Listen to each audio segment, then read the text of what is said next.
Bagaimana jadinya seorang pria asisten ketua mafia sekaligus eksekutor bagi bosnya, menjadi penguasa bisnis bosnya sendiri, dan berakhir memiliki pacar yang sangat cantik. Film ini berjudul Ferry yang rilis tahun 2021. Film diawali seorang pria marah-marah bernama Jack mencari anak-anaknya, Ferry dan Claudia.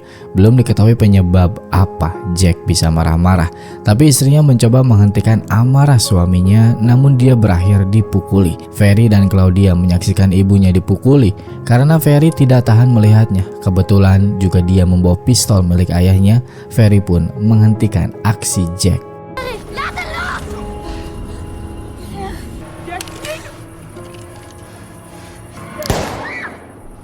Waktu berlalu, kini Ferry besar menjadi tukang pukul bagi seorang pria bernama Brink. Dia ini mafia Amsterdam, memiliki bisnis dari semua sektor hiburan dan makanan. Dari yang halal dan haram dia kuasai. Brink kaya raya banget, dan dia ini orang yang gak suka ditipu apalagi dikhianati. Di suatu pagi, Brink dan Ferry pergi ke toko kebab, di mana toko ini adalah kamuflase untuk mengemas barang haram yang disebut mako. Toko kebab ini dipimpin oleh anak Brink bernama Matjis. Matjis saat ini sedang dalam masalah karena Etina, teman Matjis yang menjadi pengedar bagi ayahnya, sudah lama tidak menyetor. Matjis mencoba menutupi masalah ini, tapi Ferry sudah mengetahuinya. Brink pun marah karena dia merasa ditipu.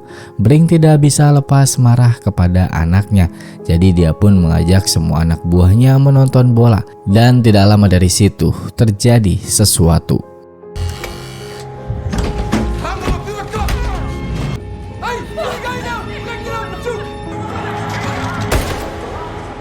Matjis langsung dilarikan ke rumah sakit oleh Brink dan Ferry. Matjis keadaannya kritis, kehilangan banyak darah dan denyut nadinya lemah. Ferry dan Brink ngobrol sambil menunggu keadaan Matjis. Ferry meminta maaf karena kesalahannya yang kurang teliti, tapi Brink dengan bijak bilang semua ini bukan salahnya. Perampokan yang terjadi sudah pasti direncanakan sebelumnya. Brink memiliki dugaan pelakunya adalah orang-orang selatan, dan Brink meminta Ferry untuk mencari pelaku dan menghabisi semuanya. Ferry mulai melakukan pencarian, melihat rekaman CCTV, dan dia menemukan seseorang sehari sebelum kejadian terlihat memantau lokasi. Ketika sudah mengetahuinya, Ferry langsung bergerak. Awal pencarian Ferry menuju ke suatu perkampungan camper van. Dia bertemu dengan John. Ferry bercerita soal perampokan, lalu istri John memanggil. Dia adalah Claudia, adik Ferry. Mereka masuk, keadaan Claudia ini sedang tidak baik. John membuatkan kopi untuk Ferry. Claudia dan Ferry basa-basi karena hari ini adalah hari di mana mereka baru ketemu lagi setelah bertahun-tahun lamanya.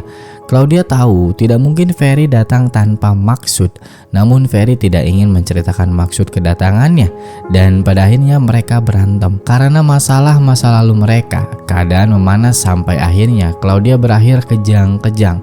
Ferry keluar sambil melihat keadaan adiknya. Ferry menunggu di mobil dan John menghampirinya. John bilang keadaan Claudia saat ini hidupnya hanya beberapa bulan saja karena ada tumor di kepalanya yang tidak bisa diangkat. Ferry ingin menemui adiknya, tapi John melarangnya. Lalu Ferry bicara maksud kedatangannya. Dia mencari seseorang. John mengenali orang di CCTV itu. Dia bernama Jason. Dia tinggal di camp bernama John Doe. Ferry mencari bertanya kepada warga sekitar sampai akhirnya seorang kakek mengetahui Jason, menunjuk rumah yang ada bendera Amerika. Ferry pun langsung menuju lokasi. Ferry masuk menyelinap. Di dalam sini tidak ada orang, hanya ada seekor kucing oranye. Tiba-tiba seorang perempuan masuk. Ferry bersembunyi. Perempuan ini datang hanya untuk memberi makan kucing. Setelah itu Ferry keluar. Di luar dia melihat karavan yang disewakan. Ferry memanggil pemiliknya, berniat untuk menyewanya. Datanglah Mary dan Philip. Mary gak ramah, menuduh Ferry orang mesum, tapi Philip kebalikan dari ibunya. Philip mempersilahkan masuk Ferry untuk melihat-lihat, dan Ferry pun menyewa karavan ini selama seminggu untuk memantau rumah Jason. Dia menunggu sampai malam karena bosan. Ferry pergi ke pasar malam untuk menghilangkan penat. Saat dia berkeliling, dia melihat wanita yang memberi makan kucing oranye tadi. Dia sedang diganggu oleh mantannya. Ferry pun menolongnya.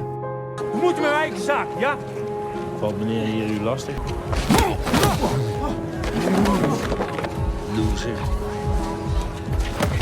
Akhirnya Ferry pun berkenalan dengannya. Wanita ini bernama Danila. Ferry bilang kepada Danila dia tinggal di Zondau. Danila senang mendengarnya karena kebetulan dia tinggal di situ juga. Ferry mencoba menggali informasi dari Danila, namun Danila sedikit curiga. Jadi Ferry mengakhiri percakapan dan pergi. Ferry masih menunggu kedatangan seseorang dari rumah Jason. Namun sampai malam tidak ada siapa-siapa. Paginya dia bangun dari tidur dan kucing oranye sudah berada di dalam. Jadi Ferry membawanya ke rumah Jason. Saat menggedor pintu masih saja tidak ada orang. Jadi Ferry berinisiatif masuk lagi dari belakang dan mengacak-acak rumah. Lalu dia pergi ke rumah Danila, mengatakan terdengar gaduh dari rumah Jason. Mungkin telah terjadi perampokan. Ferry meminta untuk memanggil pemilik rumah itu ke sini. Ferry dan Danila pun ke rumah Jason mengecek karena Danila ini adalah pesuruh Jason untuk menjaga rumahnya. Danila pun menelpon Jason mengabarkan keadaan rumahnya dan menyuruh Jason pulang. Ferry kembali menunggu di karavannya dan tidak lama dari itu Jason datang. Ferry langsung menyiapkan pistolnya dan masuk ke dalam mobil tanpa diketahui oleh Jason. Ferry membawa Jason ke suatu pertambangan batu bara. Ferry menginterogasi Jason soal perampokan. Jason hanya menjawab tidak tahu, dia hanya disuruh oleh temannya. Ferry pun menyuruhnya untuk keluar dari mobil. Saat Ferry menyusul keluar, Jason malah menjatuhkan diri. Ya, Ferry mau gak mau harus ikut turun juga. Dia membentur Jason saat menggelinding, membuat kaki Jason patah. Meskipun dalam keadaan seperti itu, Jason masih tetap tidak mau membocorkan aksinya dan juga teman-temannya. Dan yang terjadi selanjutnya,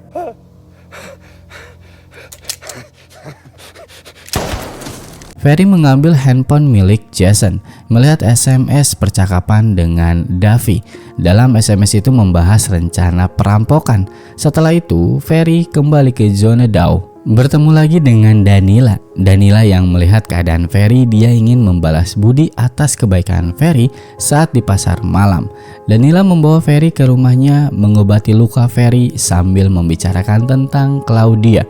Setelah selesai, Danila memberikan baju untuk Ferry dan obat pereda rasa sakit kepada Ferry. Setelah itu Ferry mengabarkan kepada Brink kalau urusan Jason telah selesai. Ferry pergi mengunjungi adiknya lagi. Ngobrol sedikit, Ferry meminta maaf kepada Claudia soal kemarin sambil memberikan obat pereda rasa sakit yang dia dapatkan dari Danila. Setelah itu mereka berdebat lagi dan berantem. Hanya perkara Ferry bertanya kemana John pergi. Ferry keluar sambil marah menuju mobilnya dan tidak lama datanglah John. Ferry meminta bantuan lagi kepada John untuk melacak nomor handphonenya Davy. Lalu Ferry pergi lagi ke pasar malam untuk menemui Danila. Ferry basa-basi bertanya soal barang haram kepada Danila karena Ferry ini ketergantungan. Untuk menenangkan pikirannya, di luar dugaan ternyata Danila perempuan mantap-mantap juga. Dia membawa pil haram miliknya dan menawarkannya kepada Ferry sambil menggodanya. Ferry pun termakan rayuan Danila. Malam harinya mereka ngobrol. Ferry terlalu banyak bicara. Dia bercerita seluruh kejadian masa lalu tentang adiknya, ayah ibunya, dan tak lama dari itu efek pil haram itu pun mulai terasa dan mereka bersenang-senang sampai akhirnya berakhir begituan. Keesokan paginya Ferry sudah berada di rumah Danila. Danila akibat semalam dia mual. Danila menyuruh Ferry untuk membawa anjingnya keluar sebentar. Saat di luar, dia ditelepon oleh John. John bilang dia dapat alamat Davy. Setelah itu, Ferry pun berpamitan kepada Danila untuk pergi. Ferry pun sampai di rumah Davy. Dia mengetuk pintu berpura-pura menjadi tukang paket. Dengan alasan yang kuat, Ferry berhasil membuat Davy keluar dari rumah. Dan yang terjadi setelah itu adalah perkelahian antara mereka berdua.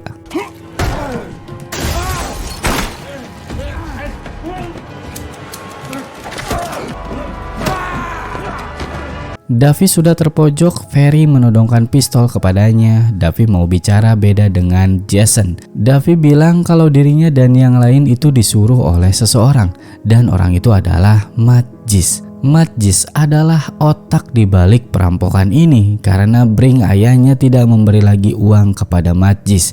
Kejadian saat itu adalah kecelakaan, tidak sengaja menembak. Dan kini hanya tersisa satu anggota perampok lagi yang kebetulan tinggal di Zonedau bernama Lars. Setelah itu Ferry pun menembak Davi. Setelah selesai mengeksekusi Davi, Ferry ditelepon oleh Brink mengabarkan kalau Matjis telah meninggal. Brink meminta kepada Ferry untuk menghabisi orang terakhir dengan menyiksanya. Ferry kembali ke Zonedau, mengunjungi rumah Danila, sedikit bersantai di sini. Danila ngobrol soal keinginan dia pergi ke Amsterdam. Seperti layaknya pasangan, mereka ngobrol sambil menonton TV. Lalu datanglah seorang pria membawa makanan kepada Danila. Pria ini adalah adiknya Danila. Ferry pun berkenalan dengannya dan orang ini adalah Lars, pelaku perampokan dan orang yang dicari oleh Ferry. Suasana canggung saat Ferry bilang dia berasal dari Amsterdam. Lars sedikit curiga, jadi dia bertanya seluk-beluknya Ferry.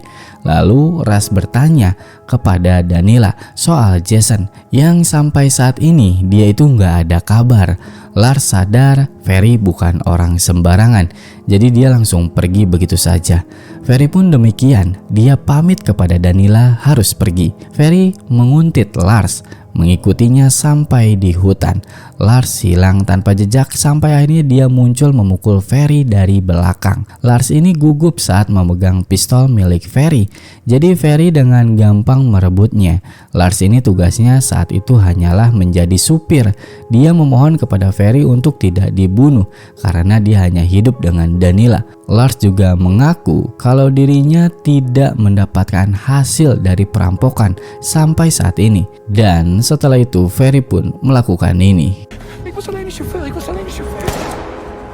Setelah selesai urusan dengan Lars, Ferry mengemas barangnya untuk pergi. Danila yang melihat Ferry akan pergi mencoba bertanya dan meminta nomor telepon. Tiba-tiba Ferry berbeda sikapnya. Dengan ketus dia bicara kalau kita akan berpisah dan tidak mungkin ketemu lagi. Danila sedih sambil bengong, dia pun berbalik arah dengan merenung. Saat di perjalanan, Ferry pun kesal dengan keadaan karena dia juga memiliki perasaan kepada Danila. Tapi Ferry tidak bisa ngapa-ngapain. Ferry kembali ke Amsterdam. Sampailah dia di rumah Brink, keadaan banyak orang sedang berduka. Brink, Ferry, dan Rico ngobrol di tempat lain. Berita Jason sudah masuk koran. Davi dan Lars belum diketahui. Ferry juga tidak mengatakan yang sebenarnya di sini. Kalau semua ini adalah ulah Matjis. Ferry bilang perampokan ini terjadi karena mereka mengintai sudah lama. Ferry menyarankan untuk mengubah sistem dan Rico ini adalah orang yang akan menggantikan posisi Matjis. Saat malam hari di apartemen, Ferry menelpon Claudia. Kini dia berterus terang meminta maaf. Claudia pun demikian, dia tidak emosi. Hubungan mereka ini sepertinya kembali harmonis. Keadaan Ferry kini berubah semenjak kejadian kemarin.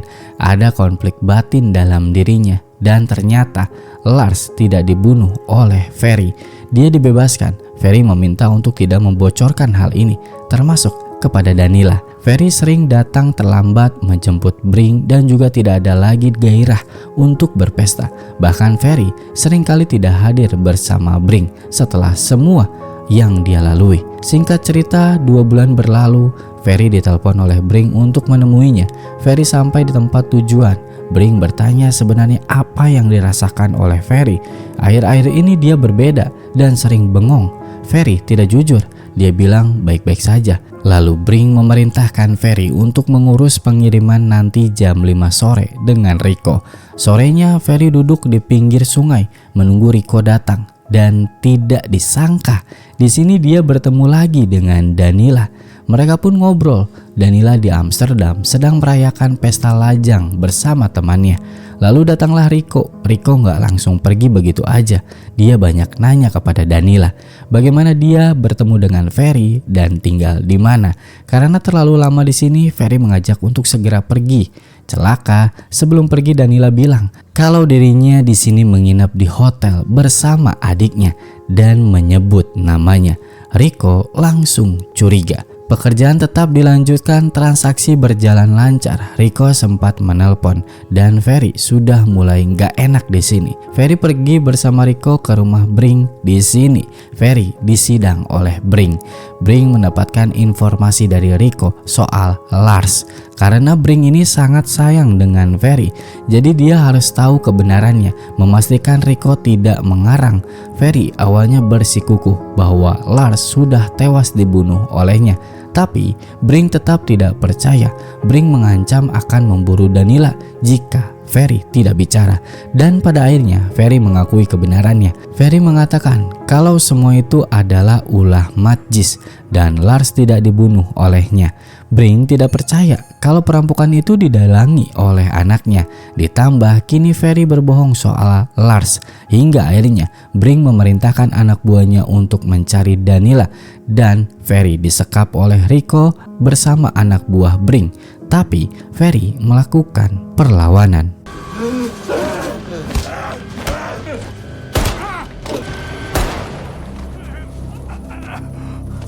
Dan kini Ferry berada di atas. Kata-kata terakhir Brink, dia bilang Ferry tidak akan menjadi apa-apa tanpa dirinya. Dan tanpa banyak bicara, Ferry menembak Brink sampai tewas. Lalu setelah itu Ferry langsung mengejar anak buah Brink yang mencari Danila.